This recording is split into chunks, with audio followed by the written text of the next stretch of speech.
Hello, everyone, and welcome back to In the Meta, the show where I talk about things that are currently happening in the meta. Today, steel types and what you should know.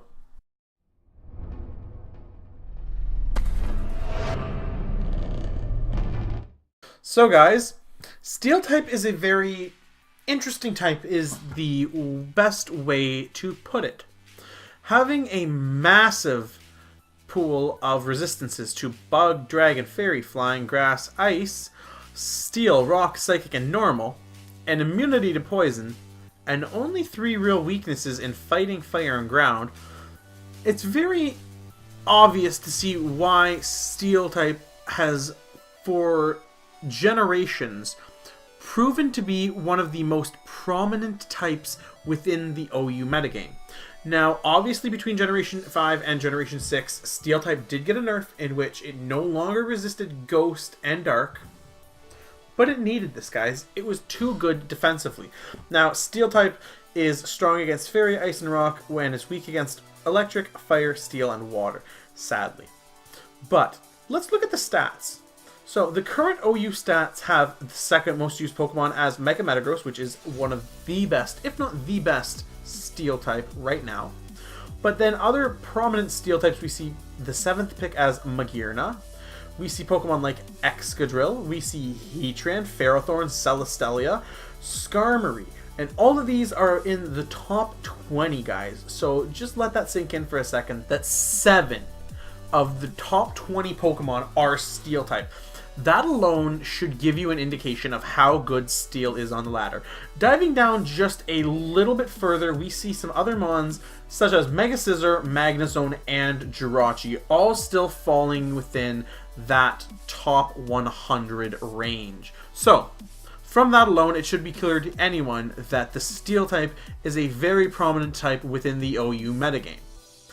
Analyzing why that is, however, is a little bit more difficult. Now, obviously, Steel typing is the best defensive typing, having a massive defensive pool for most of their mons, but it also provides a good basis of a core. So, Pokemon like Skarmory, Pokemon like Magnezone, Pokemon like Heatran, these are all common brings. Now, they're not the most common, but there are reasons for each of these brings. Now, looking at Heatran alone, you know, Heatran has a nice 106 defense, 106 special defense, 130 special attack, and its times 4 weakness isn't that common. Having a times 4 weakness to ground isn't as bad as you think, because you can really pair that with a good flying type, and because the number 1 Pokemon right now is Landorus Therian, you are in a very good position to pair mons together like your Steel type.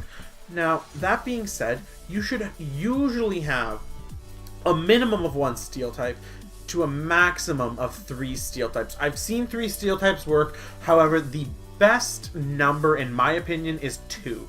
I think you can really cover a lot getting 2 Steel types on your team. Steel types such as Mega Metagross that pair very well with Pokemon like Magnezone to trap your opponent. Pokemon like Skarmory, Pokemon even like Heatran really pair well in combination with each other. They have wide resistance pools, and as long as you're building around their weaknesses to fighting, ground, and fire, you're in a very good position. Looking a little more in depth though as to why, we see that most of these Steel types that get put in the ladder have very solid abilities. So you get Tough Claws when you Mega Evolve Mega Metagross, which is the Life Orb amount of power on moves that make contact. You get Flash Fire for Heatran, which is huge. You get Magnet Pull, which is one of the most interesting abilities in the meta currently. Because they are suspect testing Dugtrio, Steel types are getting more prevalent. If you go to the OU suspect test ladder, Magnezone has a massive leap from being with where it is on the ladder to, I believe, in the top 15, because it becomes one of the leagues because it becomes one of OU's best trappers. It traps mons like Mega Metagross, like Heatran, like all of these steel types, and you can really play around with that. That being said, though, it also still has Sturdy and Analytic, which are good. You know, Skarmory getting Sturdy is always good. It gets some really good abilities. But other Pokemon that are even prevalent, like Ferrothorn, you know, its ability in Iron Barbs is huge because it's automatically doing damage to your opponent when they contact you, and it has such a high defensive pool in 131 and 116 that it's going to be able to survive even a super effective hit usually once. That being said, it also can set up things like rocks and spikes, and that's another massive benefit of the steel type. It sets up hazards, which are huge right now. You know, there are very few ways of removing hazards, and there are very few mons that actually use these methods. You know, you got Defog Skarmory and Defog Tapu Fini, but other than that, let's go to the stats here. I mean, you're not going to run Defog on Pheromosa. You're not going to run Rapid Spin on Pheromosa. I don't think it gets Defog. Even going down here, you know, you got Sableye, which got a pretty big nerf.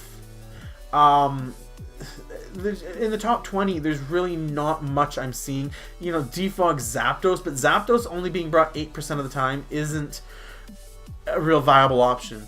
So you have so many options with the steel type. That is the main reason that people are bringing these types, is to wall. You have awesome wall breakers such as Heatran, Metagross, and Magnezone, but they also double as walls, and that's the main reason that steel types are so prevalent in the OU scene. If you like this video and you want to see more information, more in the meta, make sure you leave it a like, share, comment, favorite, and subscribe, and I will see you guys next time.